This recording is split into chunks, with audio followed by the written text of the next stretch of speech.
Hello, everyone. Today we are going to be jumping on talking about getting 1 month ahead. Getting 1 month ahead. So, if you have ever tried to get 1 month ahead, I would love for you to drop it in the chat. Let me know if this is something that you have tried to do before. But in the past, I have tried to get 1 month ahead on and tried different forms of budgeting for different things. I have been budgeting using different methods. I will try and um, budget with with the money that I currently have in my account, and I have tried budgeting with a credit card, and that got me in a bunch of trouble where I would put my bills on my credit card and then try and pay off my bills at the end of the month. And this is all because I have had inconsistent income. And since I've had inconsistent income in the past, I have always tried to find ways to budget on a consistent way. And one of the best things that has helped me with staying consistent with my budgeting is getting 1 month ahead. And so in today's class, we are going to dive into how to get 1 month ahead, the different methods that you can use in order to get 1 month ahead. And if you're struggling with how to do this process, I'm going to give you some tips and, of course, answer any of your questions in the chat box. So hello, thank you all for joining me. Thank you so much. My name is Elena. If this is your very first live, I am Elena and I'm the owner of The Organized Money. I help people learn how to budget, plan, organize their life using one book. So I always talk about my Tom 90 Planner, which is the one book that I use to organize my entire life. And within this book, I do budgeting, I do planning, I do organization, I organize my life, I stay on top of my productivity. It is all in this one section. It's all in this one book. And so I talk about this book a lot, but in today's class specifically, I want to talk about the budgeting side of this book and how I use it, how I budget on paper, and how I set up my one book or my getting 1 month ahead account. So that's what we're talking about today, is how I use my planner or my one book to organize my life in order to help me to get 1 month ahead. But if you're interested in any of the other stuff I talk about, all of these topics that are on your screen right now, please subscribe. Please like this video. Give it a thumbs up. It just helps me so much with the YouTube algorithm, and it helps me with all the things that I'm trying to do on all of my social media platforms. So please follow me if you're interested in productivity, time management, and budgeting. All right. What are we talking about today? Today, we are going to be diving into what does it mean to get 1 month ahead. We're also going to be talking about the benefits of getting 1 month ahead, how to get 1 month ahead. I'm going to be giving you the exact steps that I do that helps me stay on top of my 1 month ahead process. And we're going to also talk about some challenges and different things that could possibly come across that different questions you might have with this process and how you can kind of overcome those hurdles. So that's everything we're going to dive into today. Let's go ahead and jump into it. So what do I mean by getting 1 month ahead? You may have heard me talk or say, or heard other financial coaches talk about getting 1 month ahead and using last month's money. What are we talking about? All right, this is what we're talking about. Most of the time, when you are talking about budgeting, we are talking about budgeting this month with this month's money. So I get paid in April. I got paid April 1st, and I'm trying to pay April's bills in the month of April. When we talk about budgeting, that is usually what we're talking about. I'm trying to budget the current month bills with the current month money. However, when people talk about getting 1 month ahead, when I am saying you need to get 1 month ahead, we are talking about paying April's bills with March's money. I am talking about using last month's money to pay the current month's bills, which takes some strategy. And that is what this entire process is about. It's about planning, it's about strategy, it is about saving money in a strategic way so that you have 1 month of money in an account and you can learn how and you can pay your bills ahead of time. So I'm using last month's money to pay the current month, and then I'm saving the current month money to pay for the very next month. So it's this process of staying ahead of yourself. And we'll talk a little bit about the benefits, but that is what it means to be 1 month ahead. So what do you need to learn in this process? In order to do this process successfully, we have to learn about our bills. We have to know a lot about our spending, which is one of the major parts about this. We have to learn about our savings, our debt reduction, and investing. So we have to learn each part of this process when it comes to our money, what those different things mean to us in order to plan, in order to strategize, in order to make sure that we have what we need in order to keep this process organized and stay on top of everything we're trying to do and stay 1 month ahead. So that is what it means to be 1 month ahead. We are currently planning to pay with last month's money this month's bills. I'm using March to pay for April. I am saving for April to pay for May. All right. So let's get into the benefits of doing this. What are the benefits of getting 1 month ahead? You're not timing your bills with your money.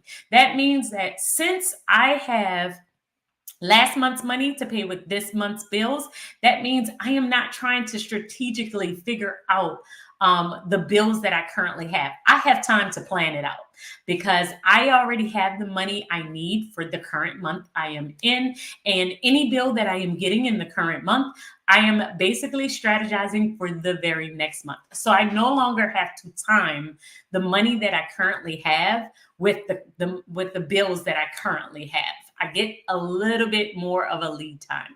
The second thing is that you don't have as much anxiety when you get an unexpected bill. If I get an unexpected bill this month, I should have a little bit more of wiggle room because I have this 1 month ahead account. I have a strategic process where I can kind of plan out what is coming up next. And having that wiggle room will decrease our anxiety and our stress when it comes down to our money. The next thing is it helps you to plan for those short-term emergencies. If you have something random come up, this account is a lifesaver. It really can help you overcome a lot of short-term emergencies, a lot of hurdles, a lot of random expenses that could possibly come up. It's just a great way to have additional money for things that you may not have had planned. You didn't expect something to happen, but it has happened, but it doesn't throw off your budget completely because you already have something kind of in place.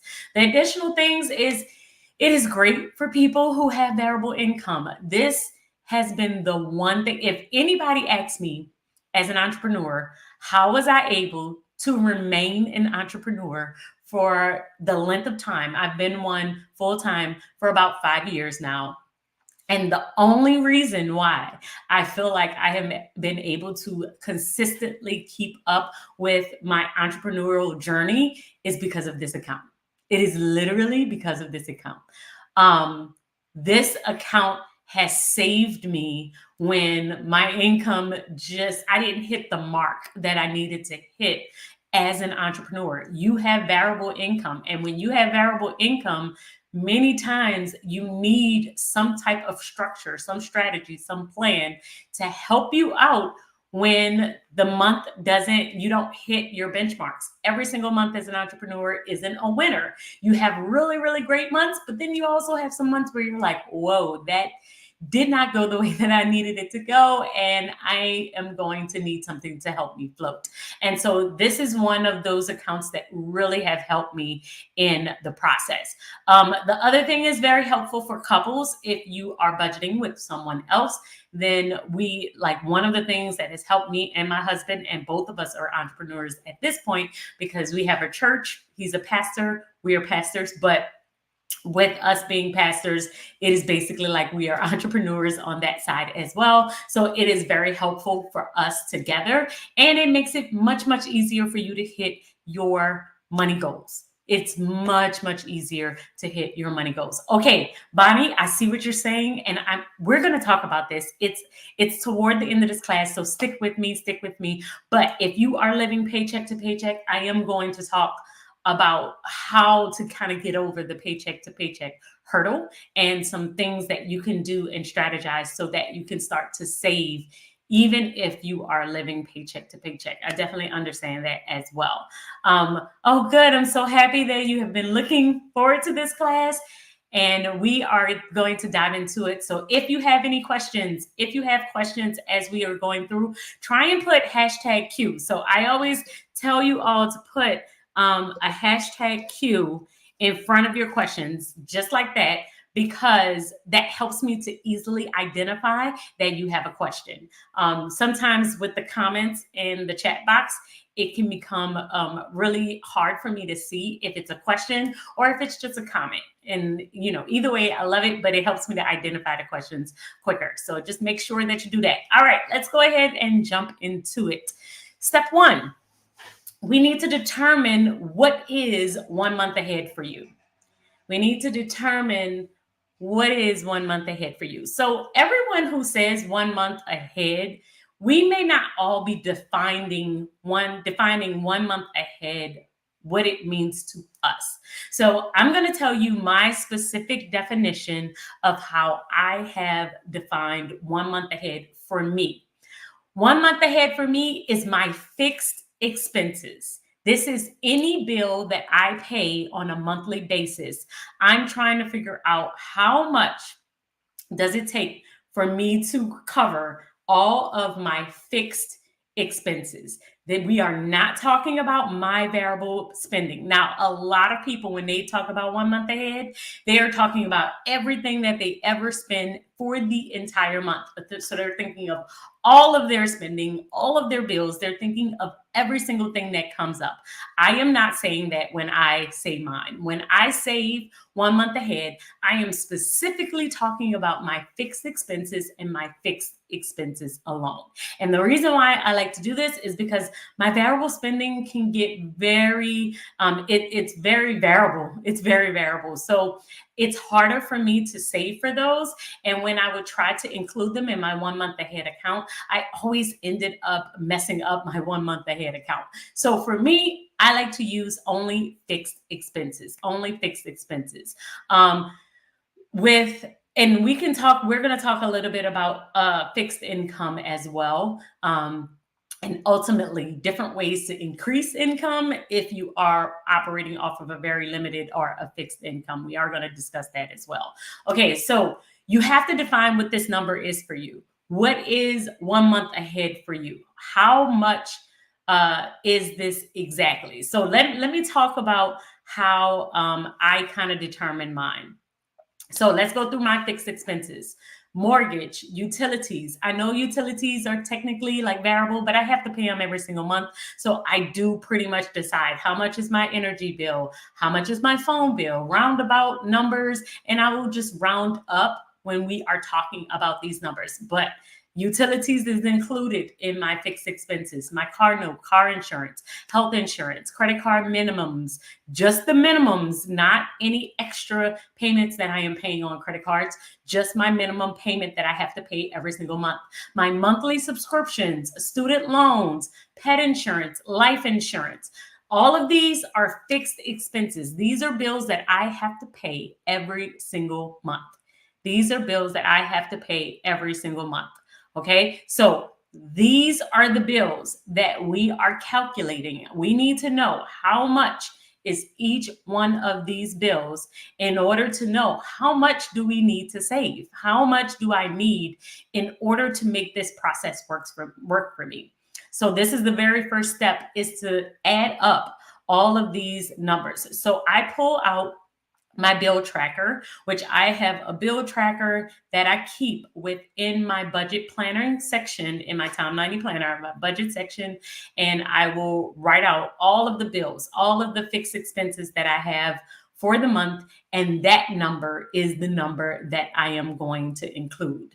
I do not include these things. I do not include my groceries. I'm not including fast food restaurants. I'm not including nails. I'm not including beauty. I'm not including entertainment, hobbies. All of these are variable spending. I am also not including my tithing, my clothing, my kids spending. This is going to be, I spend this money out of the current money that I am getting for the month.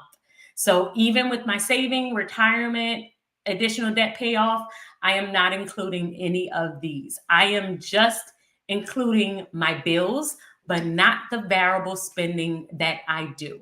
So this is specifically for bills alone. Now that's how I calculate mine. Not to say that you can't calculate yours using all of yours. You may decide, I want to include all of my variable spending. I want to be able to cover everything for the entire month, have the whole lump sum in my account, and be able to use that money and save everything that is coming in for the very next month. I don't do that. I only save for my fixed expenses, and then I use the money that I currently have for this month for my variable spending. And so we'll talk a little bit more about that. Let me see if I could get to some of your questions that I am seeing come across the screen. Works with residual income. I meant it needs to be involved on it, or can I just live survival mode income? So when we are doing this process, we're currently not, and I'm going to show you as we kind of go on how I set mine up. I am saving the additional, the money that I have left over initially. So right now, we're just trying to see how much we actually need to save. But when I start the saving process, I am still paying bills. I am still paying my variable spending. I'm still doing all the things. And then the money that I have left over is the money that I am going to currently save until I hit my full number that I need in order to be 1 month ahead. So if you are just starting this process, the first step that we are trying to figure out is how much do you need? And the first thing that we have to decide is what is 1 month ahead for you? You may decide, because initially when I started this process, I didn't even want to do it to where it was all my fixed expenses. I just did it for like big expenses when I initially started it. So I think I did, when I first started it, it was just like my mortgage, utilities, car note, and car insurance. These, like, it's almost like I did it in categories. So as you can see, I only saved for these, and that was technically my 1 month ahead. Then when I got kind of consistent with that, I added on additional expenses that I could save for. And so you could do this in parts. It's not like you have to have the full month before you get started. You could say, you know what? I'm going to make sure that I'm saving a little bit every single time I get paid until I know that I could pay my mortgage, utilities, car note, and car insurance ahead of time. And I'll pay those ahead of time.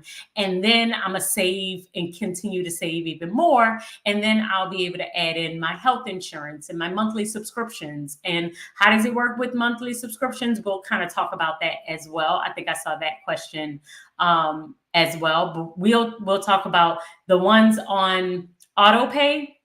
I'll talk about exactly how I end up transferring the money over to make sure that everything is kind of set. We'll talk about that in a couple of slides. I think it's like in the next 2 slides or so.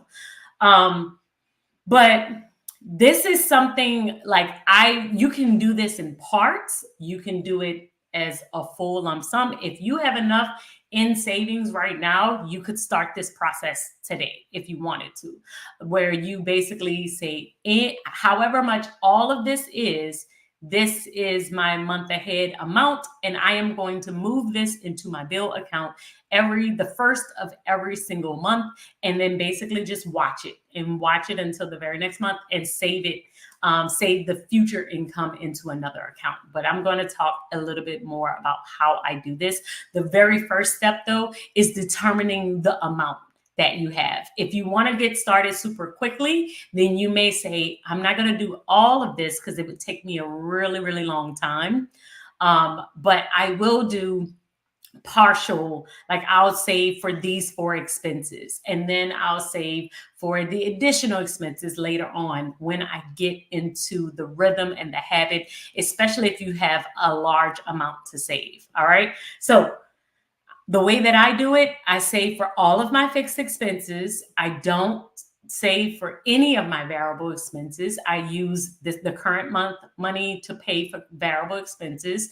And then I figure out my total. So I'm just giving you my total. My total is $4,800. So $4,800 is all of our fixed expenses for a family of 4, with all of the things that we have to do, all of the things that we have to pay for the kids and everything, plus $200 for miscellaneous just in case money. And so that gives us a total of $5,000 that would need to be in this account at the end of every single month to pay for all of the fixed expenses, not the variable expenses, all of the fixed expenses for an entire month, right? So this includes your mortgage, anything that you have to do. This is how much money I would need. So now that I know this is the number, this is the total, this is how much I would need to save, the next thing that I would do after I figure out how much I need to save is determine where I'm going to put this money. Where are you going to save it? So I highly recommend that it is not within your bill account. I highly, highly recommend that you do not keep this money in the same account where you pay your bills. And the reason why, or the same amount of money where you spend money. And the reason why is because it can get really, really easy and convenient for that money to start to dwindle down. It's super easy for it to kind of get away from you. So what do? I decided that I was going to have my short-term emergency account. So I've talked about this before, but just in case you are brand new, I have 6 accounts. Now, I am an entrepreneur, so 2 of those accounts are my business accounts. I have a business checking account. I have a business savings account. My business checking account pays me. I pay myself from my business checking account into my bill account or into my short-term savings account. But usually it will go into my bill account. Now, the money that I am saving for the very next month gets into my short-term savings account, right? So my short-term savings account, it's actually a checking account. I just call it short-term savings because my mind needs to think of it that way. But I have a bill account, a spending account, a short-term savings account, and a long-term savings account. Those are all of the personal accounts that I have. When I'm talking about my 1 month ahead account or my 1 month ahead savings, it is always going into my short-term savings account. And the reason why is because it's for short-term savings. It is literally for the next month's money. I want it to sit there. I don't want it to sit in my bill account because if it's in my bill account, it might get eaten up by bills. I don't want it in my spending account because if it's in my spending account, I might make a mistake and spend it. And I don't want it in my long-term savings account because my long-term savings account is a high yield savings account that takes about 3 days to transfer back and forth.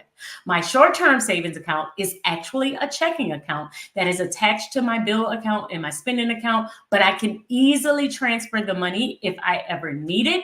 And it is a great place for me to just keep money and save it there because nothing ever really gets pulled from that account unless I'm doing transfers. So I only transfer money from my short-term savings account to my bill account to cover the bills or to my spending account so that I have money to spend for my variable spending. All right. So that is how I do that. Hi, Anita. Hello, Anita, my friend. How are you? But I'm so happy that you survived. She's an accountant and CPA who just survived tax season. So congrats to you. But like this is how we are like this is how I like to set up my accounts. So, I don't think I have a video. I don't think I have a video on how I set up my accounts. I think I have a video on the fact that I did. I might look into it because I might have something out there. But basically, all of my accounts except for one are with basically the same bank. Like my business accounts, I have my business checking and business savings. That's with the bank, and then all of my personal accounts, the other ones the other four that I talked about, my spending account, bill account, short term savings account, those are with the same bank. The only one that is really like off is my long-term savings account. And that's because that's the high yield savings account. That's the one that's an online only account. And you really want to keep it separate because you can get the higher interest rate. You can get the highest interest rate. So I keep them separate like this though. First, because it really helps me to know exactly what I'm looking at and what that money is for. And it helps me to keep it very, very organized instead of having everything in the same account where I'm trying to decide, wait, how much is supposed to be for my short-term savings and how much is supposed to be for this and how much. I don't have to try and figure out how many bills are coming out of this money versus how much I can spend versus how much is actually set aside for my 1 month ahead. It may be very challenging for you to do this. So the other thing that you could possibly do is set it up. I have also used an app, and I've called Capital. It's Qapital. I've talked about it before, but I have used that as my short-term savings account in the past as well. Currently, it does take about 2 days for money to transfer back and forth from the app, which is ultimately why I decided to just keep it in the account. However, you could definitely use an app as well. Okay, let me see if I can. So yes, I think I do, but I'm gonna have to check and see if I do have a video on this. I will leave it in the notes. I will make sure that I leave it at in the description box or in the comments of this video, where if I do have some additional videos that may be able to help you with that setup process. If you currently have a checking account for bills, should you open a savings account with the same bank? A lot of savings. So yes, okay.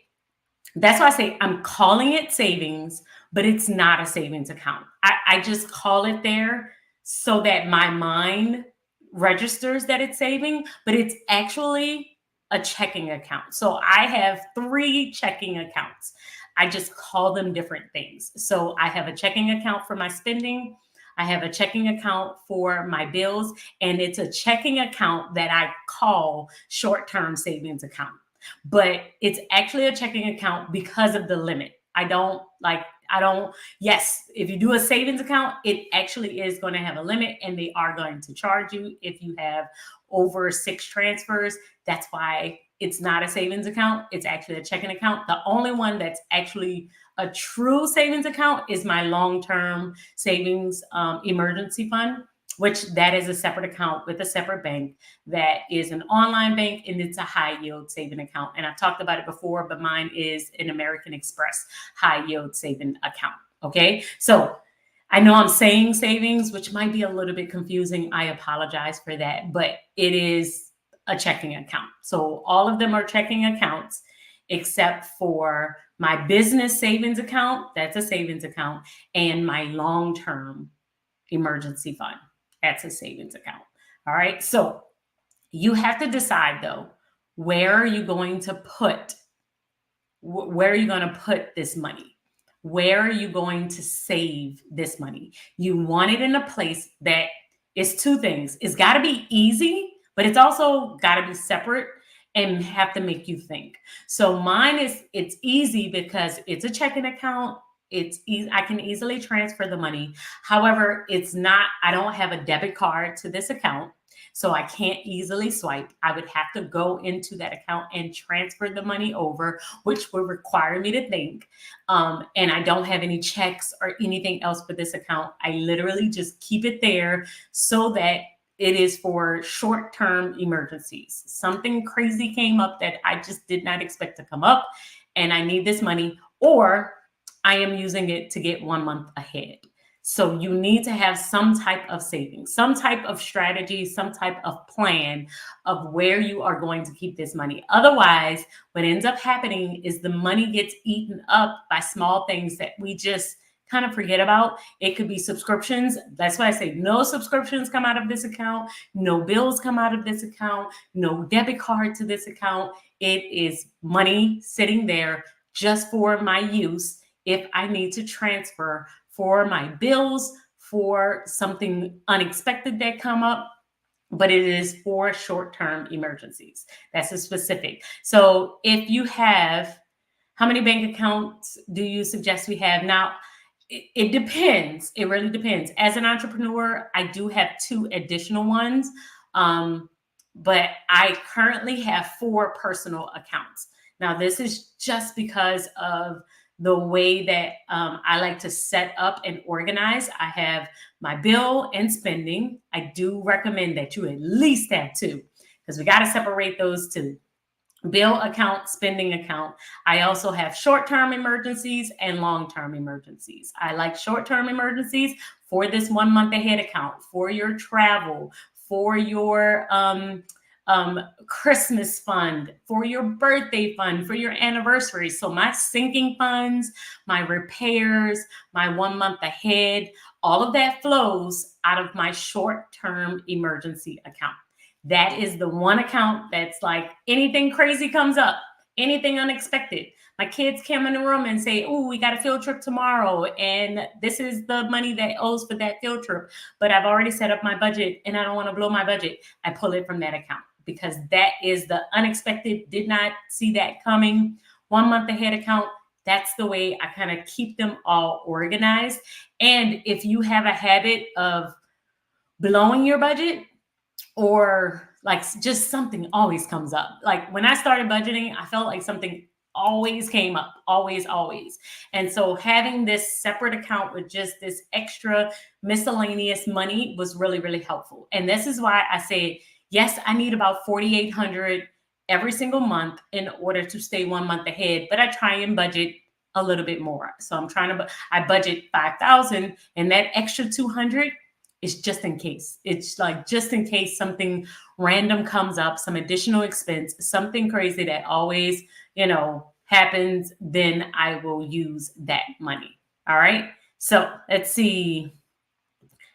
I always thought that 1 month ahead is like having rollover money left over before your income to pay your expenses. So it depends on how you want to do it. Like I said, I like to do 1 month ahead basically you are just using 1 month to pay for the next month. So however you want to do that, some people will do it with their variable expenses. Some people will do it with their fixed expenses. Some people will look at whatever they have left over and roll it over into the very next month. And then that's like, if they have enough there, they will use that for extra things. What I like to do is save for it. So I save consistently until I can pay a full month of fixed expenses using last month's money. But it does take me, it took me some time in order to start this process. So just because I say, oh, I want to start getting 1 month ahead, that doesn't mean that I'm going to be able to start today. This could take 5 months to set up. And on average, it has taken me like 5 to 6 months every single time I've done this. And I've had to do it probably, like 4 times because stuff happens, life happens. And I have done this before where I have had $5,000 saved and I'm like, oh, we're so good. And then something crazy will happen. Some type of random expense will come up. Something crazy will like something will need to be repaired in my home. And when that happens, it depletes my short-term savings account because that's the money I'm going to use first. And then if I have to go into my long-term savings, I will, but short-term savings is for that. And if I have a major repair, it might wipe out that account. and then I have to start the 1 month ahead process all over. It's not like once you get there, you stay there. Hopefully you do. That would be amazing. I have stayed there for about a year, and then something crazy happened. And then I'm like, ugh, got to start saving again to get back 1 month ahead. I did a video on my 1 month ahead process probably like 3 years ago, because that's when I first started this process. But since that video, I have done this process probably like 4 times, where I have saved it, something happened, and then I had to start over, and then saved it, and then something needed to be repaired, or something crazy happened, or like I think my car was totaled once. And so like it got flooded. It flooded in New Orleans, and it totaled my car, and then I had to start over, and I had to do a down payment for a car. And so life is going to happen. So this is not, don't be down on yourself if you do save and an emergency happens, because that's what the money is actually for. It is for emergencies. So if you had an emergency and you had to use the money, thank God you have the money, right? Like that's our goal. And so we just continue to do this process for however many times we need to do this until we get back to where we want to be. And so this is how I look at it, where I'm just going to continue to do this process over and over. All right. Do you have a book that you sell on exactly what you're saying? I'm not writing fast. I don't have a book exactly on this process. I have done a couple of videos on it, and I will link all of the videos. And also, this live is going to be saved. So even if you're saying I'm not writing fast enough, just don't worry. I am going to save it so that you can go back and watch this video again. Everything will be there as well. So you can like pause, write it, or type it out. Definitely going to be there as well. All right. So 6 accounts is what I have. However, I do recommend that you think about this process of how many you would possibly need. The goal here is that you save this money in a way that you are able to access it easily, and also not access it easily, if that makes sense. So I want to be able to touch it if I need it, but I don't want to have a debit card to it. I don't want to have a checking account. I don't want to have, checks to it, to where that money can get away from me easily. So you want both. You want to be able to see it, but you don't want it to commingle with the other money that you have and you end up losing it. All right. So what's the next step? After you have determined how much you need, decided where you're going to save that money, the first step to figuring out how much money you actually can save every single month is to determine how much you're currently spending, because your fixed expenses is just the money that you need to pay the bills. But now we need to know how much are you spending on a monthly basis in order to see how much you have left over. So determine your monthly spending. How do you do this? First, I would say track your spending. This is the best way to know. You can always estimate how much you're going to spend, but the best thing that you can do is track what you're currently spending. So when I'm tracking what I'm spending, I'm tracking it on my food, on my shopping, on my entertainment, on beauty and personal expenses. So anything that you are spending that is outside of bills. So if you spend money on Uber Eats, I need you to write it down. If you are going shopping, if you buy stuff on Amazon, if you're in the mall, if you are at Target, I need you to write it down, because this is going to help us to know how much you are currently spending in each one of these areas, and how much you want to be spending in each of these areas. So keeping some type of spending tracker where you can stay on top of how much you're spending on a monthly basis is super, super, super helpful.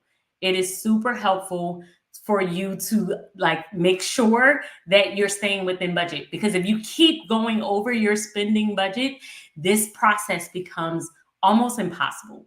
It becomes like almost impossible. So know how much you're spending. So I'm dropped in some numbers here just to kind of help you think this process through. Like if you spend $2,000 a month, let's say it's $800 on groceries, 4,000 on restaurants, 400 on shopping and beauty and entertainment, right? So it's $2,000 a month variable spending. And so we said it's 5,000 a month on your fixed expenses, 2,000 a month on variable spending. So now we're at like $7,000, right? This is $7,000 for both your fixed expenses. You need five to carry it, but it takes $7,000 for you to live for an entire month. So if we want to save just for our fixed expenses, we need to save $5,000. However, we also need to monitor and make sure that we are not going over $2,000 a month to make sure that we still have money left over to save. Otherwise, we won't have enough money to save. So how do we determine? After this, we have to determine how much is left over. How much can we save per payday? So let's say you have a monthly income of $8,000. Your fixed expenses are the $5,000. Your variable expenses are $2,000. The balance left over is $1,000. So now we have $1,000 that we could possibly save to go toward getting 1 month ahead. That's the number that we can kind of start to figure out. Okay, how much do we need to save of this money that's left over in order to make sure we can start putting it aside for our 1 month ahead account? So like I said, this is your process. Get out your bill tracker, figure out those fixed expenses, get out your bank transactions, figure out how much you're spending per month. If that number is too high, then you need to drop the variable expenses. Figure out how much you want to spend on variable expenses, because usually that is where we can kind of have some wiggle room and start to move money around to see how much we can have left over. And then that balance left, that money that's left over, that is the money that we can start to put aside and start to save for how much for our 1 month ahead process. And so I always recommend that you don't save the entire amount that you have left over. And we'll talk a little bit why, but you just need to know how much you do have left over so that we can start this process. All right. Now we're saving to reach our goal. Now we know that we need $5,000. We have $1,000 that is left over. Technically, if we saved every single penny of this $1,000, it would take us 5 months to do this process. So this is where you kind of start to figure out how long would it take me to get 1 month ahead if this was my formula. If I looked at all of my fixed expenses, if I decided that I wanted to save that amount of money for my fixed expenses, and I know I need $5,000 and I have $1,000 left over every time I budget, then it takes me about 5 months, because that's how long it would take me to reach the $5,000. And then that is the money that I'm going to put into my short-term savings account until I hit 5,000. Once I have that $5,000, now on the first of every single month, I can move $5,000 from my short-term savings account, transfer it to my bill account, and pay all of my bills and have the money sitting there for when my subscriptions come out, when anything else is happening throughout the month. The money is already there and it's for the bills, so it's already sitting there. And then when I get paid, I am putting the money into my short-term savings account to prepare for the next month. And then you just kind of rinse and repeat this process. You're just doing this process over and over and over. All right. What about debt?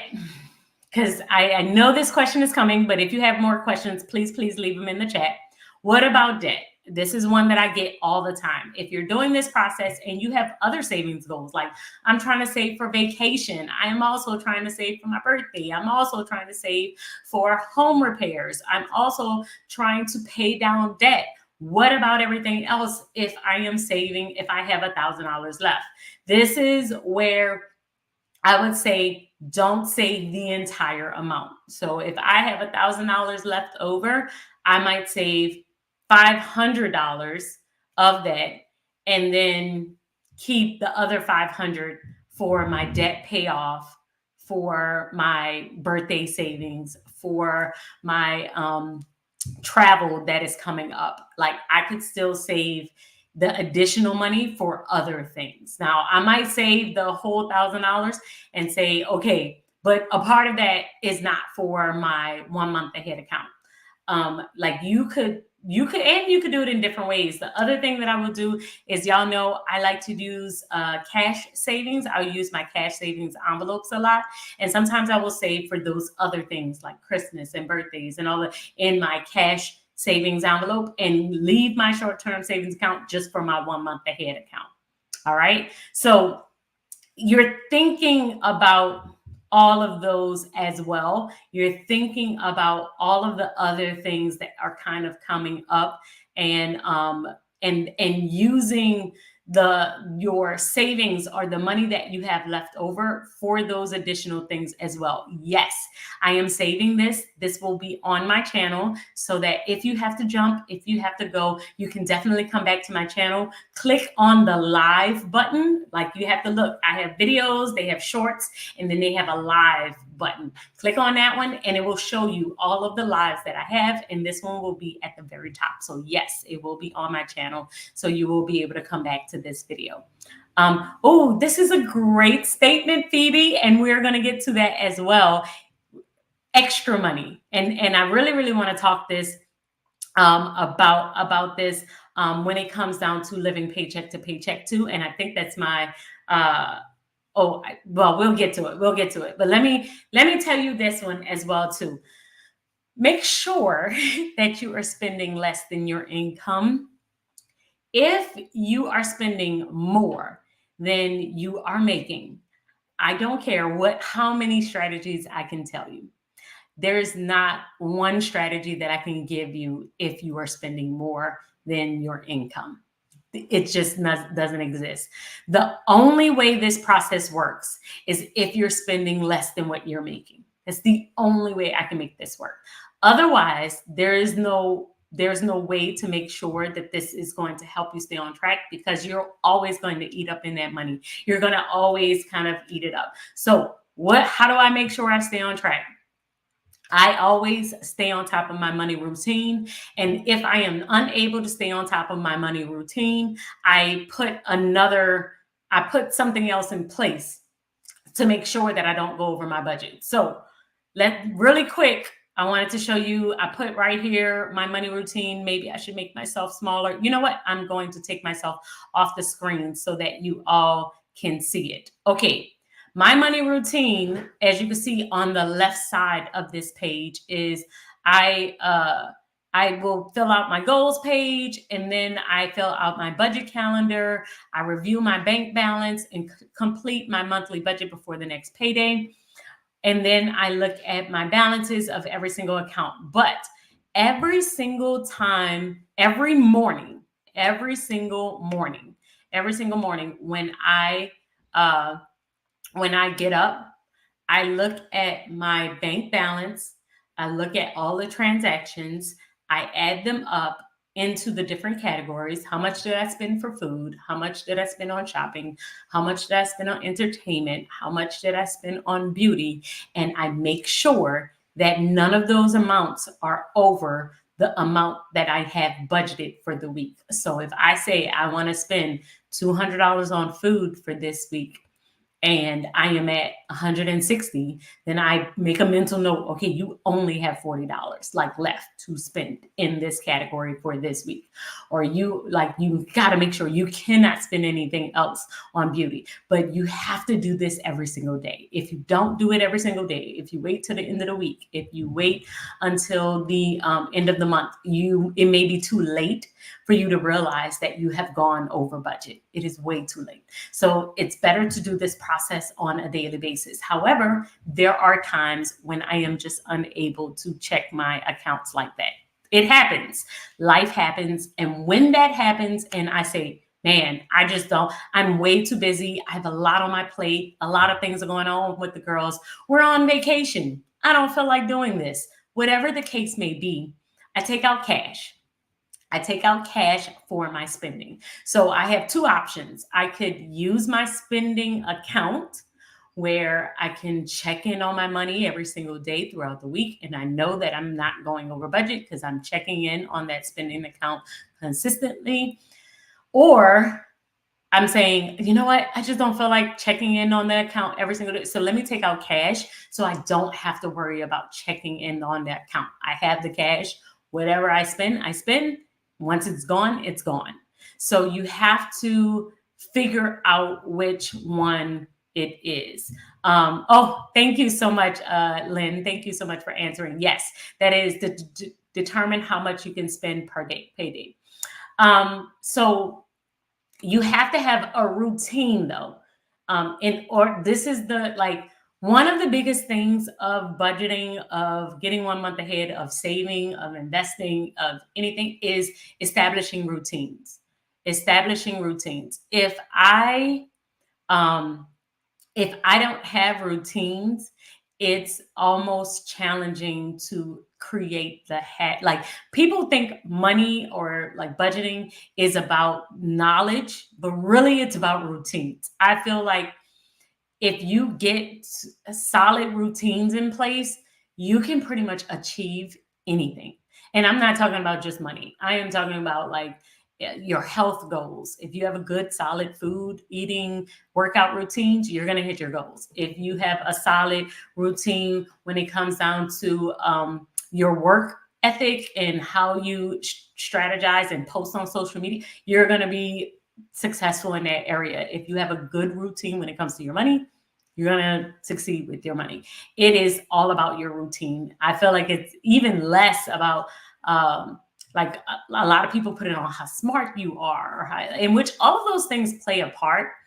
But I believe that if you can put a solid routine in place and stick with that routine, you can achieve anything. You really, really can, which is why I'm so big on habits, routines, structure, planning, and keeping some type of rhythm in your life, because it helps you across the board in pretty much anything that you want to do.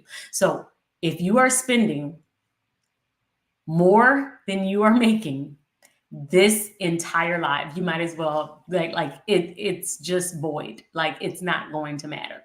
But the only way it's not really, you're not really like, the main thing that usually is the concern is there's no solid routine in place that's helping you stay on top of your money, which is why you're overspending. If you put a routine in place, you are 10 times more likely to stay on top of that budget, which means that you will be way more likely to spend less than what you make, because you'll be more conscious of it. You'll be more focused on it. You'll pay attention to it. And anything you pay attention to is more likely to be more successful. So this is why I talk about this so much, so much. The other thing though, is this living paycheck to paycheck. This one, and I'm going to answer some of y'all questions. I see them. I'm going to, I think this is like my last slide, but if you are living paycheck to paycheck, what do you need to do? I think someone said it earlier, and I thought that this was a great thing. Phoebe said it. There it is. We can't forget about opportunities, receiving bonuses, a tax return, inheritance, thinking about the windfalls that you could possibly get. You want to make sure that you are being very strategic with those windfalls. Another thing is if you get paid weekly, make sure that you pay attention to those extra paydays. If you get paid weekly, you're going to have an extra payday in March, which already passed, but May is another one coming up. May, August, and November of this year. Every single year, it is different. Every single year, there are different months where we have 5 weeks instead of 4. But this year, in 2024, you have one in May, you have one in August, one in November. Those 3 paydays where if you get paid weekly, there is an extra payday for you. And those are days that would be a great time for you to save the extra money that you are going to get. Find a way to increase your income. And this is the part where we could talk about, like, I feel like this is an entire other class, but one of the best things that I did that helped me to speed up this process, because this process, especially if you don't have a lot of wiggle room, when I first started this process, I didn't have a lot of wiggle room. I didn't have $1,000 extra. I think I might have had like $100 or $200 extra. So what I did was I went on, it was a Fiverr. I think it was Fiverr and Upwork, and I would do bookkeeping and small little jobs here and there just to make extra money to speed up this process. And if there is a very small gap between your fixed expenses, because sometimes it's inflation.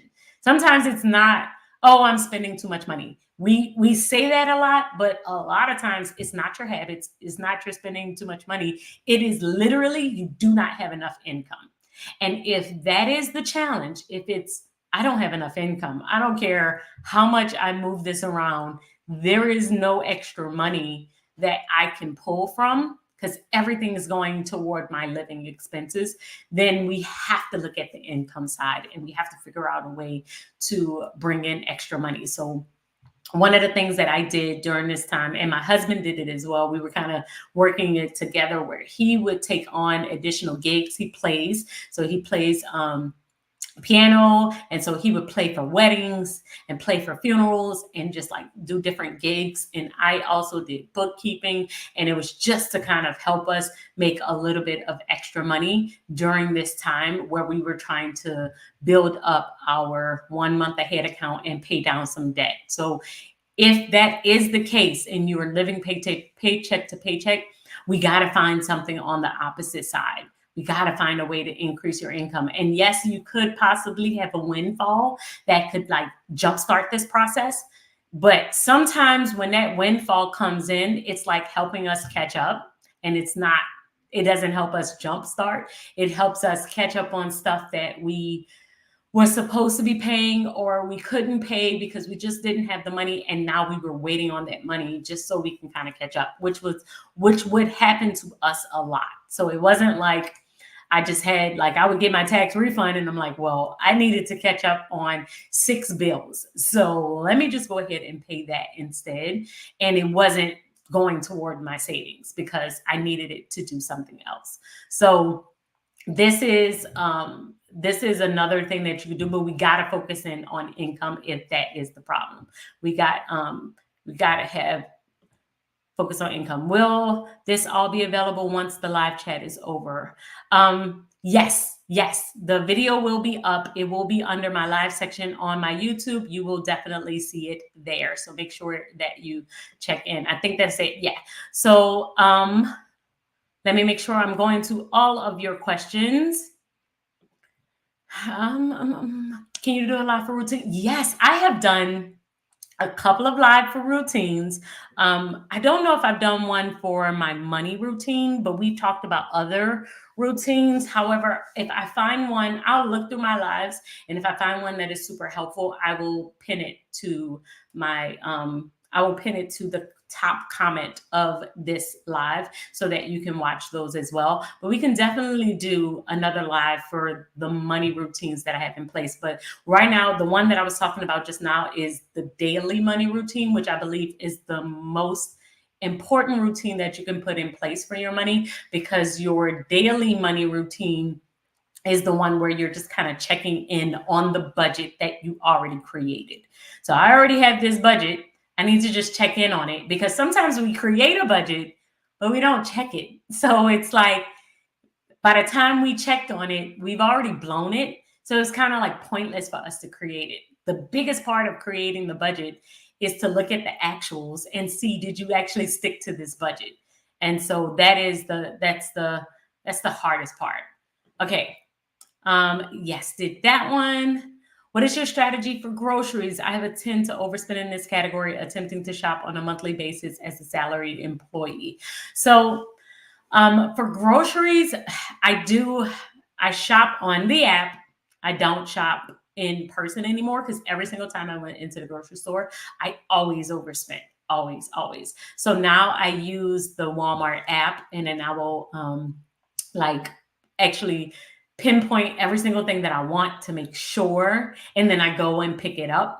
And they just put it in my trunk. But that helps me to make sure that I stay within my monthly budget for this category, because once I add it all up, I see the exact total. And if it's too much, then I'll start to remove different things. Usually my snacks are the first to go.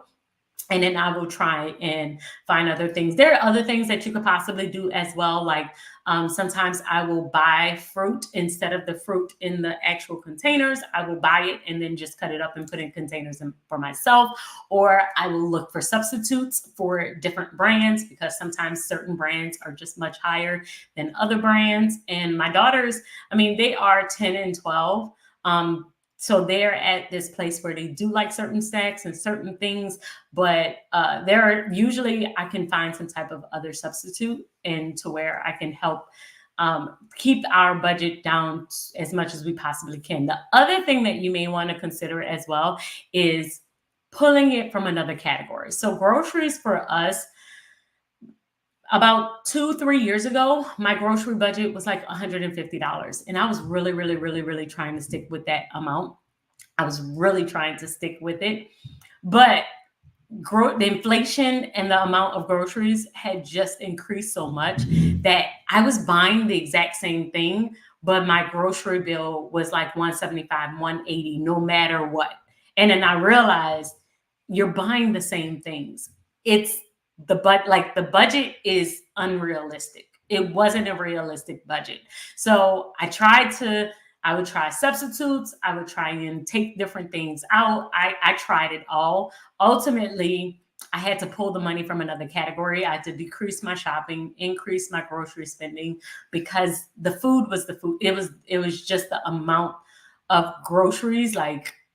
It was the same amount of groceries, but over the years, they just had increased so much that I didn't have a choice but to increase my budget. So look at that. Pay attention to, is it your strategy, or are you spending too much, or are you possibly not spending too much? And it's just the cost of groceries. It's just inflation. It's just what everyone, it is just the way the economy is currently going. So you may need to actually increase that number and pull it from another area, which is what I had to do. I was like, well, I don't want to increase my budget overall, because the money is the money. My income was my income, but I did decide to pull it from my shopping category and put it into my grocery category, so that I could increase that number and just watch how much I was spending on shopping and decrease that.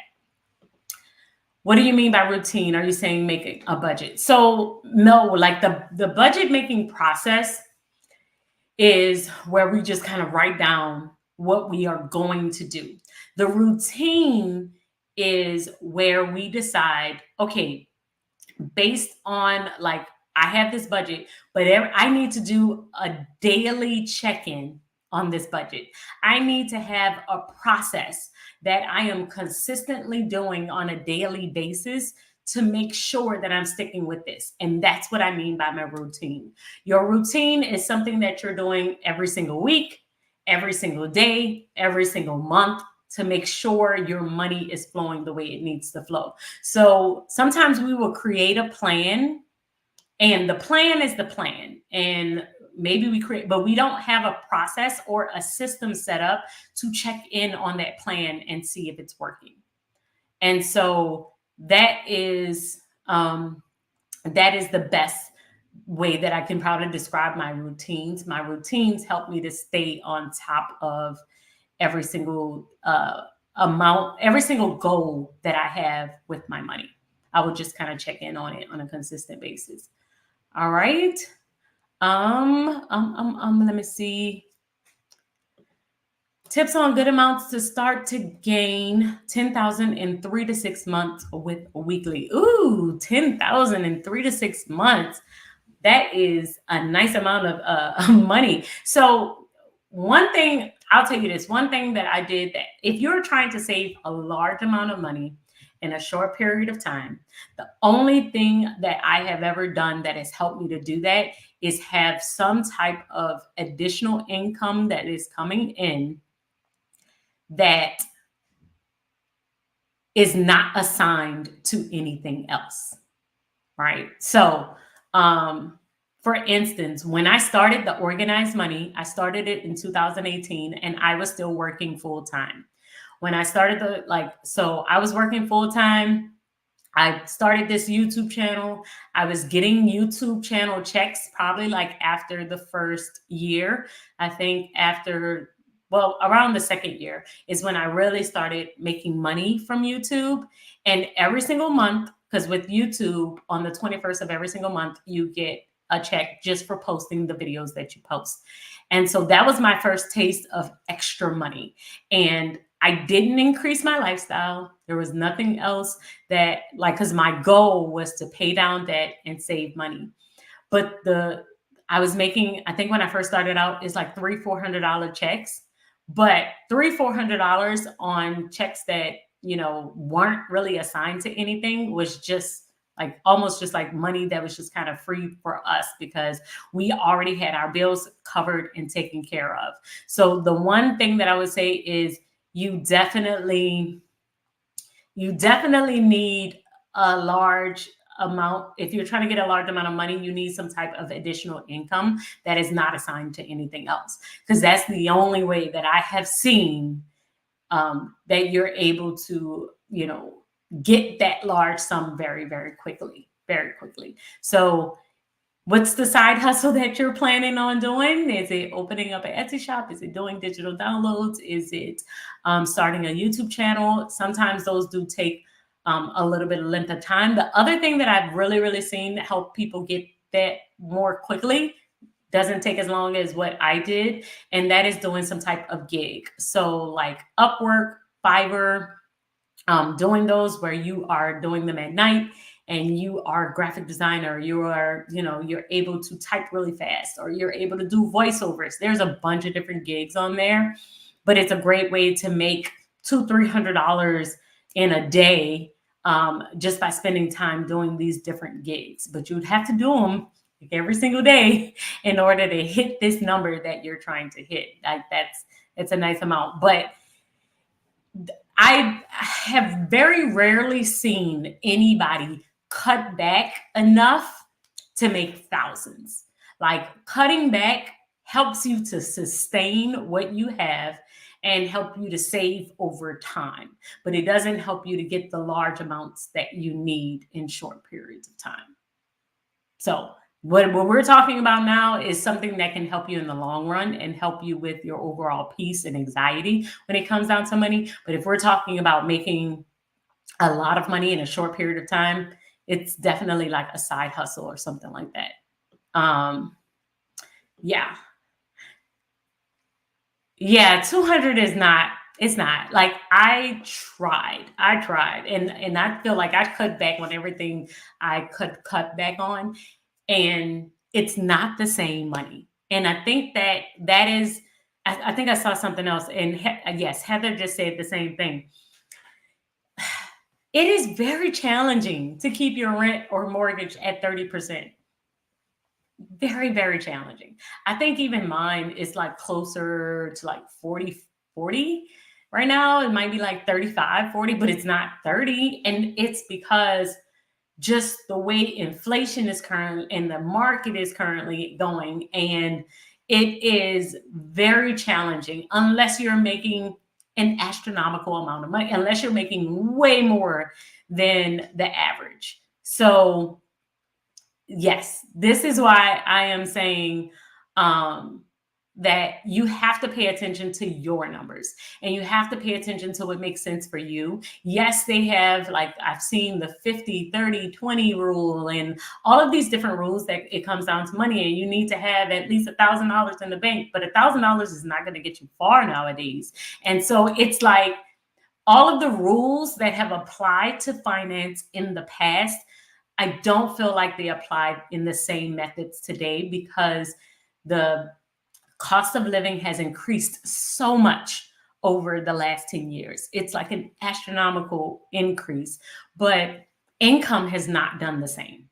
income has definitely not done the same. So when we're talking about this process, make sure that you just give yourself a lot of grace, a lot of grace, because the the rules that we would normally apply just don't apply anymore. Now, cash is still king. Having money set on the side, no matter how you're able to do this process, having it set aside and being able to continue to save is definitely something that you have to do. And if your income is less than your expenses, that is definitely a problem that you have to address quickly.